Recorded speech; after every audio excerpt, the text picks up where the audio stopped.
Hola a todas y todos, sobrevivimos al primer programa y aquí estamos otra vez. Segundo episodio de Contingentes Innecesarios, tu podcast de cine de proximidad, tu programa del cine y las series españolas. Está conmigo una semana más José Antonio Cano, redactor del Cine con ñ, y yo soy Arturo Tena, el responsable de todo esto. Esta semana venimos cabalgando desde el desierto de tabernas con un buen botín. Hablaremos del cine español en el Festival de Cannes desde dentro, de un estreno en cines que queremos destacar y luego viajaremos al salvaje oeste con un poco de chorizo. Contingentes Innecesarios, un podcast de Cine con ñ, con Arturo Tena y José Antonio Cano.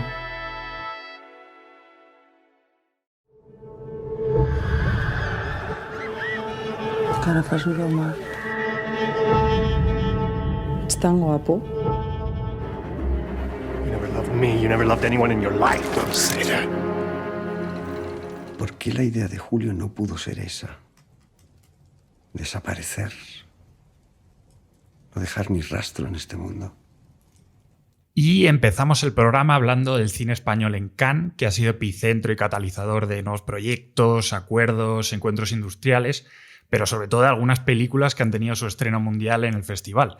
Además de presentarse otros 6 cortometrajes con participación española en distintas secciones, 2 cortos en sección oficial, algo que solo Estados Unidos y Francia han podido decir, la actualidad de nuestro cine ha pasado por 3 esperados largos y otro cortometraje. Para hablar de todo ello conectamos con alguien que ha estado viviéndolo y contándolo en primera persona, Paula Aranzazu Ruiz, periodista, crítica de cine en distintas publicaciones y colaboradora también de Cine con ñ. Hola Paula, ¿cómo estás? ¿Cómo va esa recuperación del festival? Hola Arturo, ¿qué tal? Buenos días. Primero de todo, encantada de estar con vosotros en el podcast de Cine con ñ. Y sí, como dices, estoy todavía recuperándome del ritmo frenético del Festival de Cannes. Era mi primera vez en este certamen y bueno, la verdad es que acostumbrarse a un festival de esas dimensiones, con tantas películas y con películas que se solapan y con tantas películas interesantes que se proyectan por primera vez, pues, en fin, es una experiencia muy exigente. Y sobre todo porque, bueno, pues porque básicamente duermes muy poco, a causa, pues eso, ¿no? De que quieres ver muchas películas y te levantas muy pronto, te acuestas muy tarde, pero bueno, como suelen decir mis amigos, mis amigas, sarna con gusto no pica, precisamente. Y Paula, cuéntanos, ¿qué balance haces un poco del cine español que se ha visto en el festival? A mí me ha sorprendido sobre todo la buena recepción que han tenido todas las películas españolas en términos internacionales, desde Criatura, que se presentó en la quincena y bueno, fue premiada, fue reconocida con el máximo premio, ¿no? de esa competición. Luego también con el corto de Pedro Almodóvar, Extraña forma de vida, que sin todos sabemos que Almodóvar es adorado en Francia, ¿no? Y que tiene su serie de Acólitos. Luego ya otros 2 filmes que también se presentaron, también fuera de competición, pero dentro de la sección oficial, Robot Dreams y Cerrar los ojos, el primero de Pablo Berger y el segundo de Víctor Erice, también fueron recibidas con muchísima aceptación, especialmente la película de Erice, ¿no? Que era, bueno, esa gran incógnita del cine español que se presentaba en Cannes y bueno, la verdad es que tengo que decir que las entradas de esa obra, de ese filme en concreto, volaron no solamente en su primer pase, en el pase del estreno, sino también al día siguiente, que tenía 2 pases y que yo finalmente pude verla en su cuarto y último pase y con miedo tremendo a quedarme sin entrada. Así que bueno, te puedes imaginar, a mí me sorprendió muy gratamente. Tremendo, pero empecemos en primer lugar por Criatura de Elena Martín Jimeno, que ha sido la gran triunfadora española con ese premio que otorga Europa Cinemas Lab, la mejor película europea de la quincena de cineastas. Cuéntanos un poco de qué trata la película y qué impresiones te has hecho. Criatura, que es el segundo largometraje de Elena Martín, es la historia de una mujer contada a través de su sexualidad.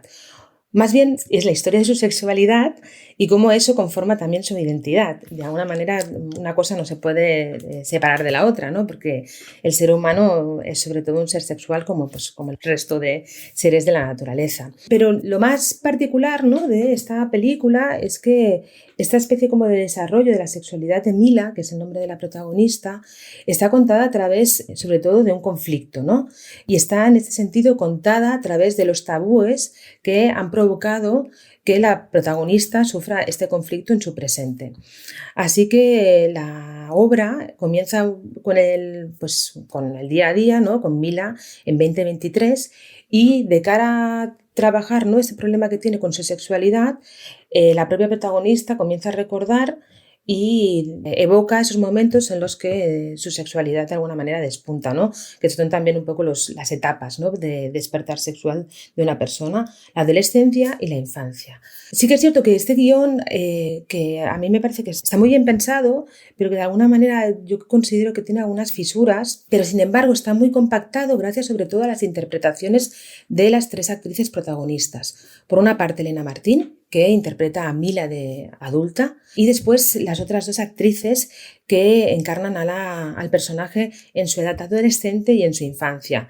Claudia Malayelada, por una parte, ¿no?, como la Mila adolescente, y Mila Borràs ya como la Mila de pequeña. La película en ese sentido, de nuevo, como otras obras de las jóvenes cineastas, en fin, de esta hornada de jóvenes cineastas españolas que ha salido en los últimos años, apuesta por una interpretación muy naturalista y por un tipo de narración también muy naturalista. De alguna manera esto es lo que emparenta Criatura con esas obras. Ahora bien, la película se va por otros derroteros que no tienen nada que ver con lo que estaban haciendo antes ese tipo de directoras, ¿no? Que podemos de alguna manera englobar en esta corriente del neorrural, esta corriente un poco del regresar a las raíces, del encontrarse con su lugar de origen. Criatura quiere regresar a un lugar, ¿no? Pero no es un lugar geográfico, ni tampoco es un lugar mental, es básicamente el origen del placer y el origen también de la frustración, de la frigidez en este caso, ¿no? A mí me parece algo realmente, en fin, como muy innovador, ¿no? No se me ocurre una película que haya trabajado la sexualidad femenina en estos términos. Es muy ligera y a la vez es profunda y tiene ese componente como no quiero decir encantador, pero que te seduce. Es una película que te seduce y te seduce en unos términos muy, muy conmovedores. Bueno, ahora mismo que se acaba de estrenar el pasado viernes, ya tenemos en los cines en España Extraña forma de vida, el segundo cortometraje en inglés de Pedro Almodóvar, y que tú has podido ver también en Cannes. No sé si nos puedes contar un poco cómo ha sido lo que el propio Almodóvar considera su respuesta a Brokeback Mountain, ¿no? Que además había muchísima expectación por verla. Bueno, había tanta expectación que la cola para ver la película y asistir también a la charla, ¿no?, que mantuvo Pedro Almodóvar después de la proyección. La expectación fue tal que estuvimos más de 1 hora esperando en la cola, ¿no?, que se forma en la entrada de la sala de Debussy, del Palais de Festival del certamen. Pues estuvimos 1 hora esperando bajo la lluvia, una lluvia tremenda de estas, que fue una tormenta. Estuvimos bajo la tormenta esperando 1 hora y hubo compañeros y compañeras que se quedaron fuera porque el pase se retrasó, había como un poco de confusión, no sabemos muy bien a qué se debió, pero eso provocó que mucha gente también se quedara fuera. Y la sala estaba llena, pero no estaba llena del todo. De hecho, las entradas volaron en 30 segundos, te diría que casi menos, porque, bueno, las entradas yo creo que merece otro podcast para ello. Solo uno para eso. Solo uno para eso, correcto. El caso, Extraña forma de vida, sí, una de las citas indispensables del Festival de Cannes. A mí, personalmente, me pareció... que creo que ya lo pudisteis leer también la crítica que escribí para Cine con Ñ. Me pareció un cortometraje como muy especial y creo que en el sentido de que sí que lograba, o sea, es un cortometraje producido por Saint Laurent, esta marca de moda que, en fin, que ha creado un sello para pues para producir pequeñas obras, ¿no?, de cineastas consagrados. Godard, Cronenberg, creo que también están dentro de la línea editorial de esa compañía. Y la película de Almodóvar sí que supera, o sea, sí que consigue elaborar una ficción propia, ¿no?, característica del universo de Almodóvar y en la que puedes identificar sus constantes.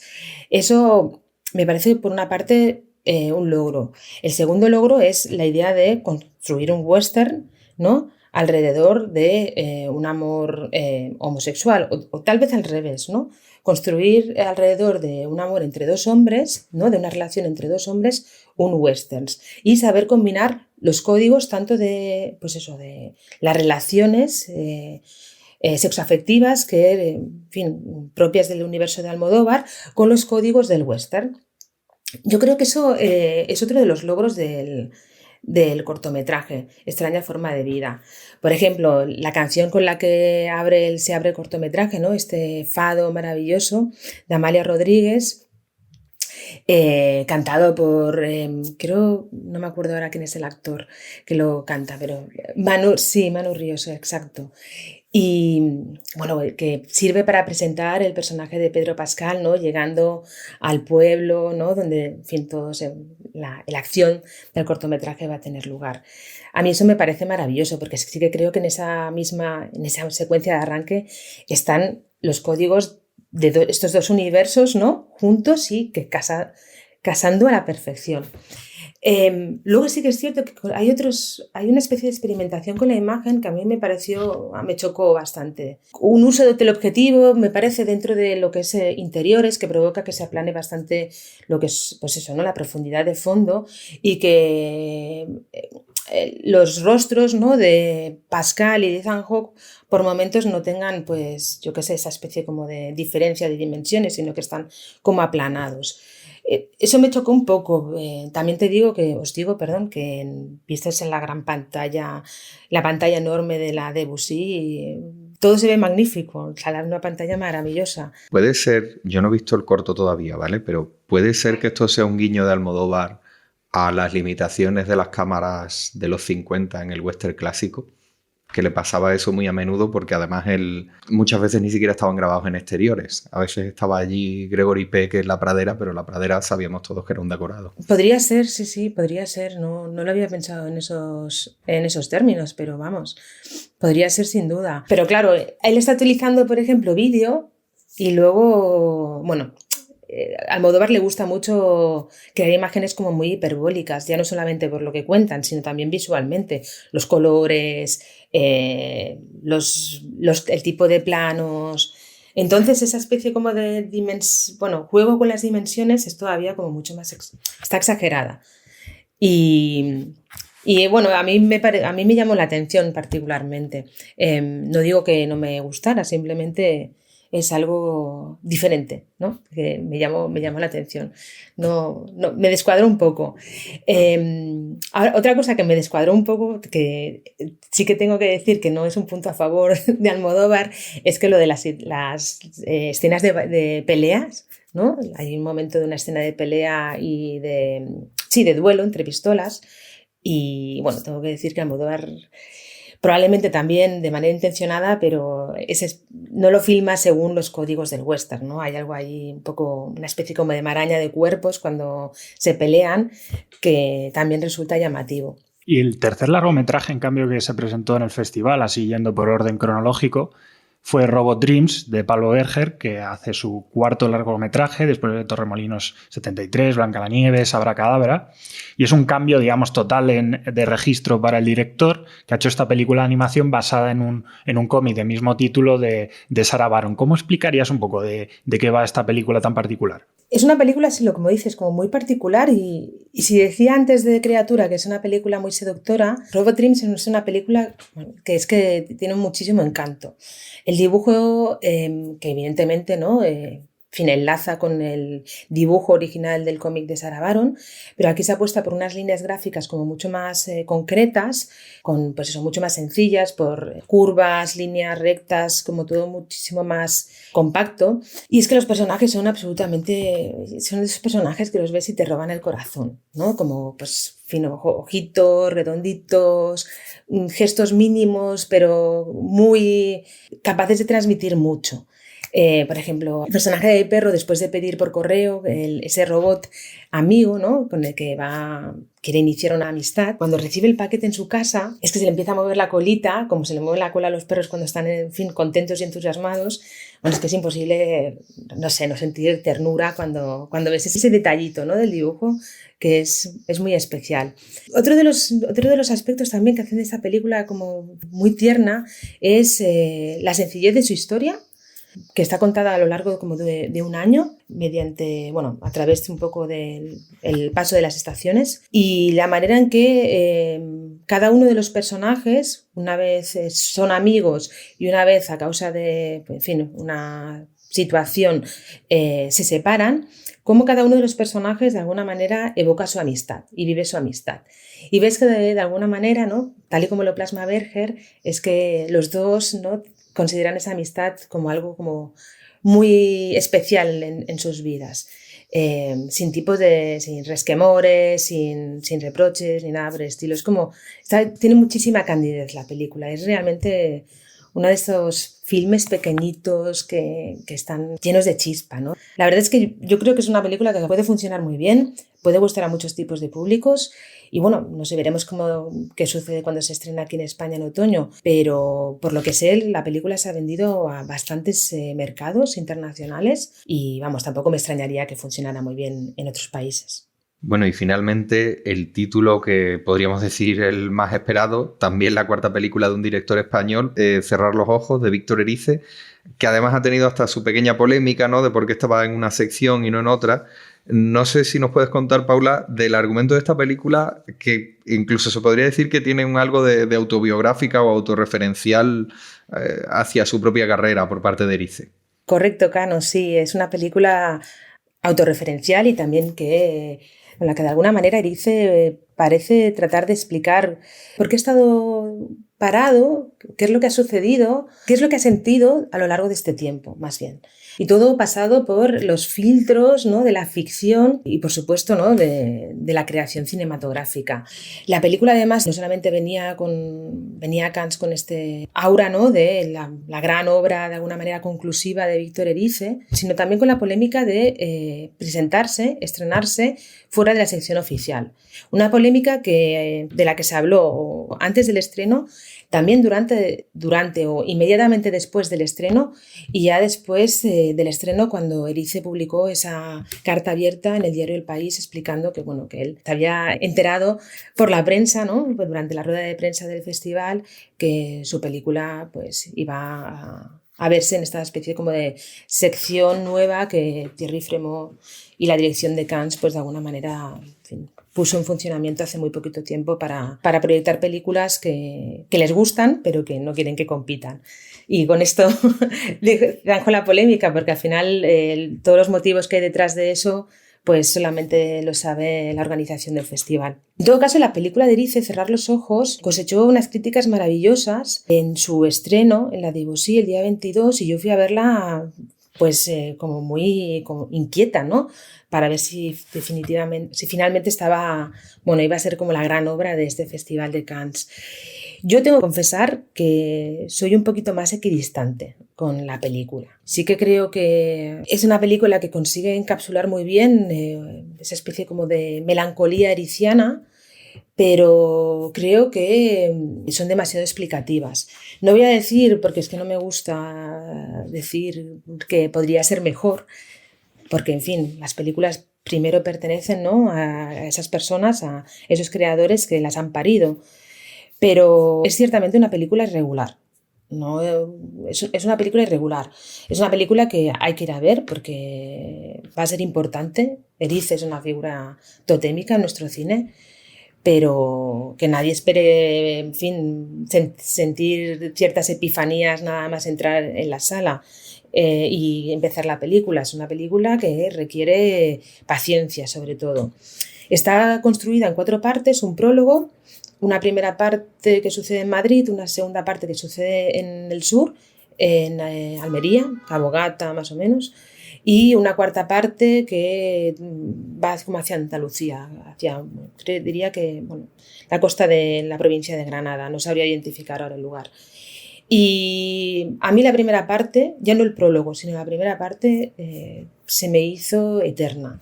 Se me hizo muy tediosa porque sí que considero que hay muchísimas explicaciones, se regodea mucho en el malditismo del personaje protagonista, se regodea mucho, en fin, en detalles que personalmente no creo que aporten nada a la historia, más que pues esto, dar vueltas y vueltas y vueltas alrededor de esa especie como de nocturnidad y melancolía del protagonista, al que ya sabemos que, bueno, que es un perdedor y está insistiendo. Ahora bien, cuando la película viaja hacia el sur y cuando ya, en fin, trata un poco de reencaminar, ¿no?, todo ese nudo gordiano de la historia, a mí me parece magnífica y consigue momentos muy, muy, muy emocionantes, muy, muy, muy emocionantes. Pero claro, eso sí que logra compensar, ¿no?, esa especie como de tedio por el que pasé durante ese primer tramo, pero vamos, yo no veo la gran obra maestra que otros compañeros y compañeras sí que, en fin, sí que ven. Pues con esas impresiones y contingencias nos quedamos, Paula. Muchísimas gracias por compartir con nosotros tus impresiones de Cannes. Estaremos muy atentos a septiembre y al otoño, que será cuando lleguen la mayoría de estas películas a los cines españoles. Muchísimas gracias por tu participación y esperamos leerte muy próximamente en Cine con Ñ. Muchísimas gracias a vosotros, un placer, como siempre.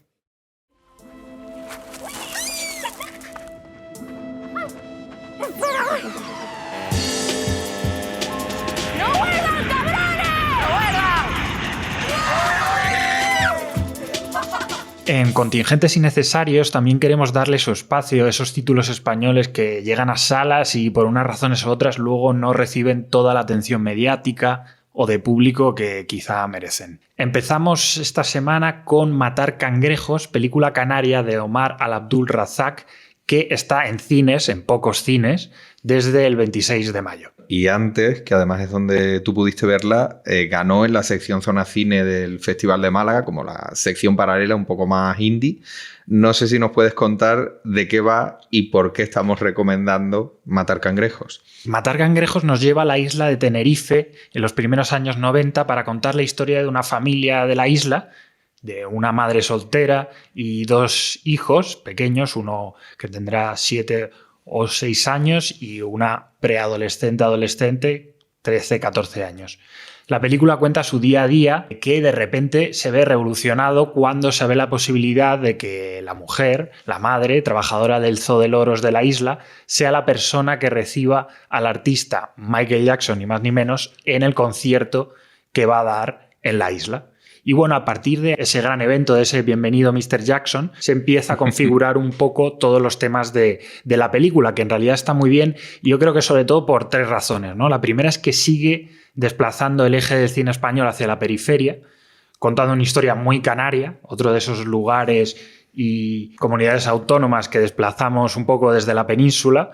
Y la segunda es que refresca cierto tipo de tropos del cine neorrural y naturalista que estamos viendo tanto estos últimos años en el cine español y le dan color, le dan carácter, le dan esencia tinerfeña que digamos que evita que la película se asimile demasiado a esta tendencia del coming of age veraniego, digamos, en la que claramente se inserta. Y lo tercero es por lo bien que introduce todo ese contexto histórico y social de la España de esos años 90, que hemos visto también en otras películas recientes, ¿no?, como Las Niñas o El Año del Descubrimiento. De hecho, es exactamente la misma época, pero en vez de pasar a esa España del gran evento que podría estar representado en los Juegos Olímpicos o en la Expo, aquí encontramos un concierto, ¿no?, que representa ese momento esencial en el que el turismo de masas se hace omnipresente en Tenerife. que de todo esto además has hablado con el propio director, ¿no? Sí, en una entrevista que también podéis leer íntegra en la web de Cine con Ñ, le pregunté al director también por los colores y la fotografía de la película, que son muy vivos y llamativos, y luego pasan a tener ciertos claroscuros. Un contraste continuo del que comentaba lo siguiente. El color de la película está muy pensado, muy trabajado. De hecho, el color en un momento de la película se quiebra. Es decir, nosotros sí que queríamos empezar con una película muy ruidosa, que todo chillase y que todo fuese estruendoso, ¿no? También para no caer tampoco en esta cosa, ¿no? Canarias es todo así, aplatanado, ¿no? No, hay ruido. El estreno mundial de Matar cangrejos fue en el Festival de Málaga, donde el año anterior se produjo también un pase especial de un documental sobre Guarapo, película de 1987, que está señalada como la primera película de ficción que hablaba de temas canarios y hecha por canarios. Ahora vemos a una nueva generación de cineastas, entre la que está Abdul Razak, pero también David Pantaleón o Armando Ravelo, que 30 años después de aquella película de los hermanos Ríos, tratan realidades locales sin complejos ni cortapisas. Le pregunté al director sobre la situación del cine canario. Bueno, yo creo que lo fundamental es el contexto institucional. Yo creo que ahora existe el cine canario porque las instituciones... Claro, o sea, nosotros hemos hecho esta película porque la ha apoyado el gobierno de Canarias, además tiene ayudas a desarrollo, ayudas a producción, con la televisión canaria, que también está apoyando películas locales, incluso el Cabildo de Tenerife también, ¿no? Entonces, yo creo que eso es el impulso absoluto, ¿no? Para que existan. Si no, no existirían. De hecho, ha habido como un gran vacío y tiene que ver con que si no hay financiación no van a existir. Y esta es su conclusión sobre qué significan que grandes producciones norteamericanas y españolas estén en la isla. Que están, de hecho, como explotando las localizaciones a un nivel brutal, que me parece bien que existan, está muy bien, pero a mí, por ejemplo, eso hizo que me costase mucho encontrar equipo canario para mi película, porque obviamente yo no puedo competir a nivel salarial con Amazon, ¿no? Es inviable. Pues mucha parte del equipo no pudo ser canario. Parece surrealista que el jefe de localizaciones era de Madrid, y tuve que traer de Madrid porque no encontré ahí un jefe de localizaciones en Tenerife. Es surrealista, ¿no? Igualmente la película tiene unas localizaciones brutales, ¿no? No lo necesito, pero me dio pena. A woman was found killed in town. Cerramos este episodio de Contingentes Innecesarios echando la vista atrás. Con el estreno del cortometraje Extraña forma de vida de Pedro Almodóvar, hemos pensado que era una buena excusa, como otra cualquiera, para hablar del desarrollo del género más norteamericano hecho en España, el western. Este corto de Almodóvar nos permite, filtrado desde todo el universo del director manchego, hablar un poco de esta deconstrucción del género que se ha vivido en los últimos años y que en España también ha tenido distintos ejemplos, ¿no, Cano? Bueno, el western español existe, hablaremos un poco de eso, desde los años 50. Digamos que este de Almodóvar que llega ahora, que ya he confesado antes que yo todavía no lo he visto, digamos que podemos meterlo pues en la corriente de las películas del oeste, como se han llamado aquí toda la vida, de los últimos años, que lo vamos a llamar deconstruido, no es una palabra que me guste mucho, pero sobre todo son películas del oeste que, respetando el género, están poniendo el foco en otro tipo de protagonistas y otro tipo de enfoques. O, esto es muy común en España, westerns que no son western porque no están ambientados en el salvaje oeste de mitad del siglo XIX en los Estados Unidos, pero utilizan todas las técnicas narrativas, los clichés, los temas, sobre todo, de ese género cinematográfico que es 100% norteamericano, pero que en el resto del mundo pues, nos hemos empapado de él desde hace pues, prácticamente un siglo, ¿no? Entonces, evidentemente, Almodóvar tiene ese componente diverso, por decirlo así. No es que me guste... como no sé cómo llamarlo, lo voy a llamar diverso, porque su película gira en torno a la historia de amor entre dos hombres, como por otra parte Brokeback Mountain, ¿no? Pero también, sobre todo en las series de televisión, en 2017, por ejemplo, creo que está disponible en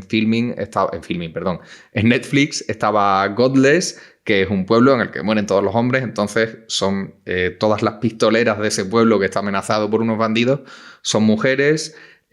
También del año pasado, el anterior 2021, The English, rodada aquí en España, además con un equipo técnico casi completamente español, en el que los protagonistas son pues una mujer migrante británica que por diversas razones va a Estados Unidos y un indio, un nativo americano que ha estado combatiendo para el ejército de Estados Unidos en las guerras indias, ¿no? Es una especie de traidor que se quiere redimir.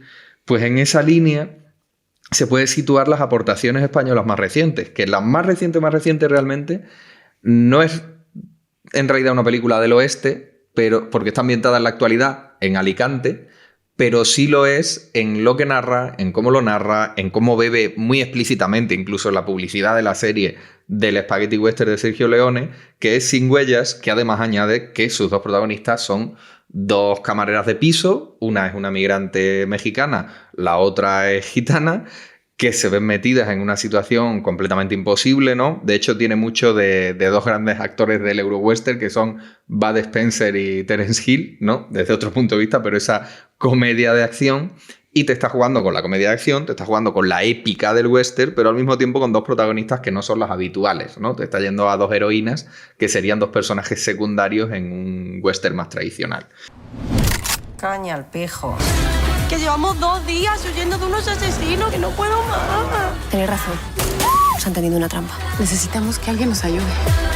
Pensáis que este es un juego, ¿no? Nosotros no jugamos.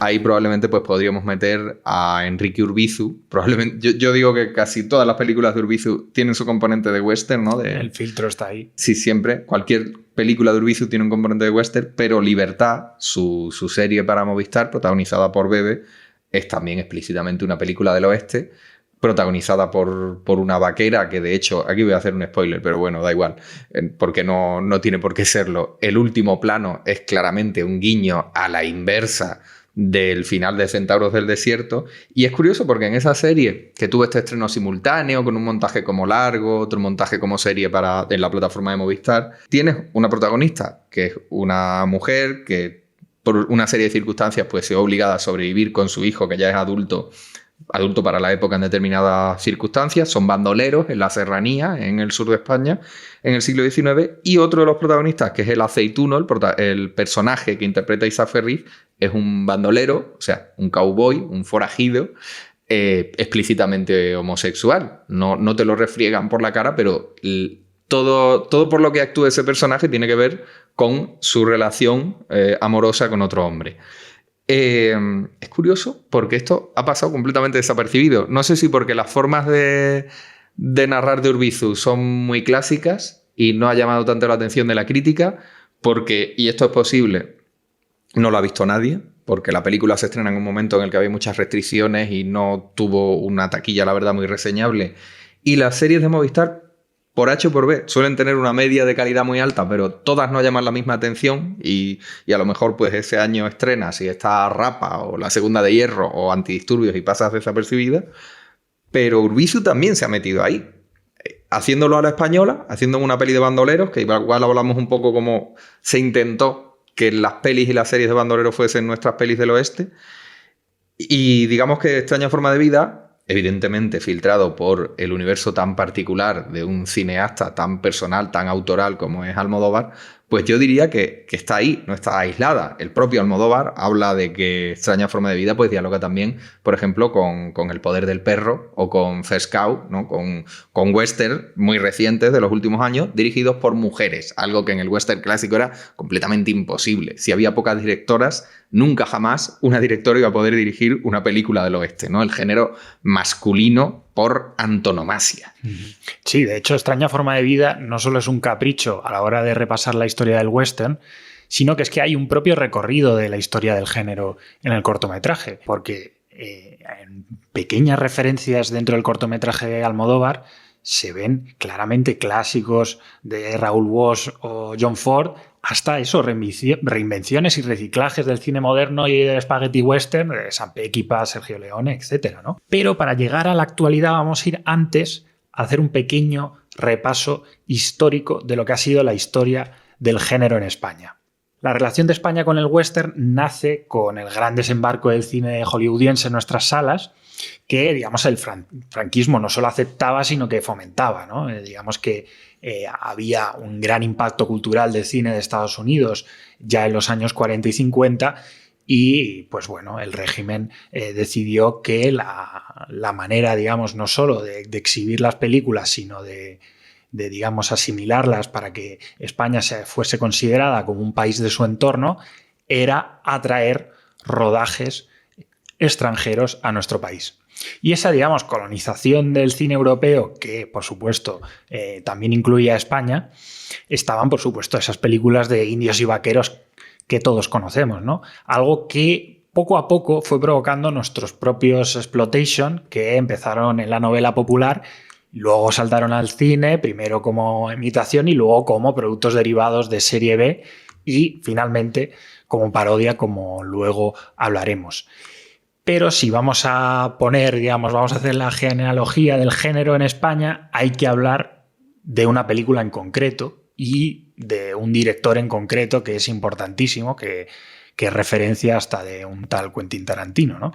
Que es Joaquín Romero Marchén y El Coyote.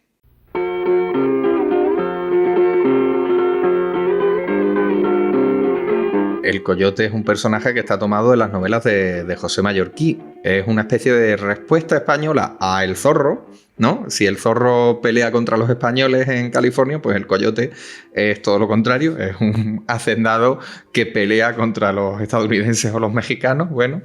Y la película que se titula así, El Coyote, del año 1955, dirigida por Joaquín Romero Marchén, está considerado el primer western español. De hecho, ese mismo año se estrenan El Coyote, La Justicia del Coyote, que serán las dos primeras de toda una saga de películas que adaptan las novelas de Mallorquí. Romero Marchén, de hecho, gracias al éxito de estas películas, fundará Centauro Films, que ya el título ya es una referencia, digamos, cinéfila muy, muy de películas del oeste, y ahí pues va a rodar El sabor de la venganza. Antes llega la muerte cumple condena, Condenados a vivir, ya en los 70. Su hermano, Rafael Moreno Marchén, rodará, mucho más clasicista incluso, Quién grita venganza. Ya es western de la época que no es la edad de oro, pero los Romero Marchén, que hacen ya Euro-western, obviamente porque son españoles, están rodando en Europa, sí que tienen como un respeto mucho más reverencial a las formas del cine del oeste clásico. Se alejan de él porque no lo van a hacer tal cual por diversas razones. La mayoría de sus películas se consideran serie B, pero no es, por ejemplo, pues lo que va a ser Leone o lo que en esos mismos años puede ser la producción de Eugenio Martín, que quizá no es tan brillante como su cine de terror, pero él tiene, mencionamos en este reportaje, pues El precio de un hombre, Requiem para el gringo, El hombre de Río Malo y El desafío de Pancho Villa, ¿no? Estas ya son en los años 70. De todas maneras, este western exploitation que se dará en general en el sur de Europa durante los 60 y los 70, pues prácticamente cada director de la época lo acabará tocando. José Antonio de la Lauma, por supuesto, nuestro gran currela del cine de explotación, Julio Buch, Mario Camus, que es otro, un gran autor, un grandísimo director, crucial para la historia de España, pero un currito que no le tenía miedo a ningún género. José Luis Borau en Brandy, incluso aquí podríamos contar Llanto por un bandido de Carlos Saura. Y en el caso de Mario Camus, él va a dirigir, ya estamos hablando de los 70 posteriormente, muchos capítulos de la serie de Curro Jiménez para Televisión Española, que esa serie se asume plenamente como un spaghetti western. Además, cómico, porque Curro Jiménez, que no se nos olvide, era una puñetera comedia. Sí, y además en esa, digamos, formación de lo que se quiso bautizar desde España, sobre todo en esas producciones que se hacían en tabernas en Almería, como chorizo western, ¿no? Que era, digamos, paella western. Exacto, era nuestra respuesta al spaghetti western, que también estaba funcionando en Italia en esos momentos. Tenía sus propios directores y su propio, no solo mini Hollywood, que fue lo que luego finalmente se hizo conocido, sino directores que al final ejercían un poco su papel de cineastas de oficio que iban cumpliendo un poco los encargos que se les daban, pero que ahí estaban, ¿no? Y que se fueron especializando. Has nombrado a Eugenio Martín y a los hermanos Marchén, pero también habría que sumar otros especialistas españoles en el género como Juan Bosch, José Luis Merino o los otros hermanos del western estatal, que curiosamente no lo desarrollaron en el sur de España, sino en Barcelona. Eran los hermanos Alfonso y Jaime Jesús Balcázar, que tenían sus propios estudios de rodaje y rodaron un buen puñado de westerns. Acuérdate de que mi piel vale $3.000, ¿eh? Si no le obedezco, ¿qué piensa hacer? ¿Me matará? No. Le mataré a él. Pero si seguimos con el desarrollo del género en España, después, digamos, de el auge y caída del spaghetti western que se produjo, el auge en los mediados de los años 60 y su caída poco a poco languideciendo a mediados de los años 70, digamos que el cine de géneros en España en general en los 80 sufrió mucho y poco a poco, digamos, este silencio fue reviviendo, ¿no?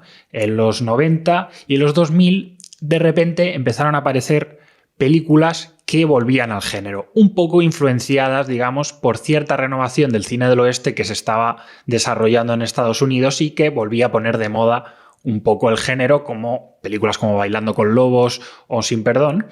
Y ahí de repente, curiosamente, vuelve una figura que era la figura primigenia, vuelve el Coyote. En 1997 se estrena La Vuelta del Coyote. El héroe ha vuelto. ¿Su nombre? El Coyote. Dirigido por Mario Camus de nuevo y protagonizado por José Coronado, curiosamente, ¿no? Que además luego ha sido actor fetiche de Urbizu. No funcionó muy bien. Se intentó venderla como una gran superproducción en su momento. No lo era realmente, no tenía presupuesto suficiente para considerarla así, ni siquiera para la España de los 90. Y sobre todo era demasiado deudor de las versiones de serie B del Zorro de entonces, no de las de Banderas, sino de las televisivas que había habido en la época. De todas formas, justo un año anterior, y también por otro picapedrero, otro profesional del cine español que hizo de todo, dirigida por Álvaro Sáenz de Heredia, se había estrenado uno de los mejores westerns de la historia de España. Aquí llega Condemor, el pecador de la pradera. ¡Por la gloria de mi madre! ¡Que este tío no me entiende nada! ¡Pero hable en su lengua, pa' señor conde! Pero, señor conde, usted habla inglés de verdad. Acento de clore. Aprovecha el mini Hollywood de Almería una vez más y todos esos chistes del oeste que metía Chiquito de la Calzada, ¿no? El hombre que vino de Bonanza. Y bueno, pues te lo pone allí con bigote a rocete en una parodia una parodia de la parodia, porque era una parodia de un spaghetti western. Un poquito posterior, en 2002, llegará 800 balas de Alex de la Iglesia, y ahí sí que estamos ya en el western del siglo XXI, que es al mismo tiempo meta, ¿no? Claramente autorreferencial y metacinematográfico, pero al mismo tiempo se toma muy en serio lo que está contando, ¿no? Y es la historia, pues, de un grupo de especialistas en el mini Hollywood de Almería, y es un homenaje explícito al spaghetti western, además con Sancho Gracia, con el mismísimo Curro Jiménez como protagonista. ¡Yo no hablo con cerdos! ¿Puedes repetir eso que has dicho? ¡Yo no hablo con cerdos! ¡Ah! Y después de esta película tan recordada como 800 balas, el género siguió su camino y de repente aparecieron, pues, otros referentes, ¿no? Seguramente en la década de los 2000 la serie Deadwood marcó también muchísimo el estilo, incluso las formas estéticas de lo que podía ser o no podía ser el western, y empezaron también, como ya había hecho Sin Perdón, a aparecer películas que reinterpretaban el género de una forma crepuscular, es decir, con cierta sensación de fin de los tiempos, ¿no? El oeste tenía sus figuras míticas y sus leyendas que podrían tener sus finales agónicos. Ahí están películas como Pen Range, Ned Kelly comienza la leyenda, El asesinato de Jesse James por el cobarde Robert Ford, Appaloosa. Y en esa época, a finales de los 2000, aparece la española Blackthorn, Sin destino. Cubríamos 6 estados en los buenos tiempos. Todo cambió. Y acabamos en el bando de los perdedores. Una película de Mateo Gil, que es una reimaginación del mito de Butch Cassidy y Sundance Kid, que le sumergía en los parajes de Bolivia. Es como si fuese una segunda parte, ¿no? de esa mítica película con Robert Redford y Paul Newman, ¿no? Y luego han ido apareciendo otras en los últimos años, quizás más con cuentagotas, con la influencia de las series, como hemos hablado en Sin Huellas, que de repente también tocan, ¿no?, estos temas del género, ¿no? Podríamos decir que en realidad en España la mayoría de los western que hemos tenido no eran western, al menos superficialmente, ¿no? Lo que pasa es que los temas del cine de bandoleros pues se pueden parecer mucho, ¿no? La frontera, aunque Sierra Morena técnicamente no sea una frontera con otro país, pero bueno, la ley, el orden, hombres solos o algunas veces mujeres solas ante el peligro. Y de hecho la influencia, el western es un género tan internacional, aunque sea tan puramente americano, y que ha tenido tanto éxito, incluso en su parodia o en la posparodia o en el western crepuscular, que ya es una forma de contar las cosas y una serie de clichés narrativos o visuales. Así que probablemente podríamos rastrearlo, pues en el programa anterior hablábamos del neorrural, pues en Asbestas, en Tros o en El Lodo, por ejemplo, se me ocurren, o en Los Saldos explícitamente, ahí sí te lo dicen, mira, estoy mezclando aquí con formas del western. Curiosamente todos neorurales de directores varones, aunque en Asbestas sea muy decisiva la aportación de Isabel Peña en el guión. Entonces el western no desaparece. Es simplemente Almodóvar, por ejemplo, en este caso lo ha hecho más explícito para dialogar además con sus temas, ¿no? Que él ya ha dicho, hemos mencionado un par de veces a Sam Peckinpah, que él se imagina que sus dos personajes eran dos del grupo salvaje, dos de Will Bunch, que han llegado a viejos y tuvieron una noche un poco loca. Sí, en ese último repaso a los westerns españoles más recientes, además de Sordo, que digamos tiene no solo digamos la referencia visual del cine de bandoleros, sino la introducción de la guerra civil también como contexto de fondo para también tratar algunos temas con el filtro del western. También aparecen películas de no ficción, documentales, que también o se rehacen en ciertas formas del género o directamente lo tratan como homenaje cinéfilo, ¿no? Y ahí están Desenterrando a Sad Hill, que es un documental de 2018 que recupera, cuenta la historia de cómo se recupera el cementerio mítico del bueno y el feo y el malo, otra vez vuelta a la historia del Eurowestern. Y también está Quar Valley, que es una película que cuenta la realización comunal del primer western vasco, que también es algo muy llamativo, Algo más que morir, un fanfic prácticamente, de 2014. Y estas son dos historias que sintetizan un poco todo lo que de valor social y de comunal puede haber en la pasión por el género usando todas esas técnicas. Yo diría, por cerrar, que lo que demuestra esta brevísima historia del western español es la flexibilidad que tiene como género para hablar de temas que son muy universales, como eso, pues lo que hemos dicho antes, la ley y el orden, la justicia, la forma que tenemos los humanos en situaciones límites un poco de relacionarnos entre nosotros y la capacidad que han tenido los cineastas españoles a lo largo del tiempo, algunos por motivos comerciales que son muy loables, de oye, yo me quiero ganar la vida, otros por motivos autorales, como puede ser en este caso Almodóvar, de llevarse esos temas y esa forma de narrar y esa forma de expresar una serie de conflictos universales a su propio terreno, incluso pues adaptándolo a la historia de España o rodando western canónicos 100%, pero por autores españoles, como puede ser pues, el de Eugenio Martín o el de Mateo Gil. Years ago you asked me what two men could do living together on a ranch. I'll answer you now. Pues con esta flexibilidad nos quedamos y con esta flexibilidad también nos despedimos. Muchísimas gracias una semana más por escucharnos y nos escucharemos en la siguiente. Adiós.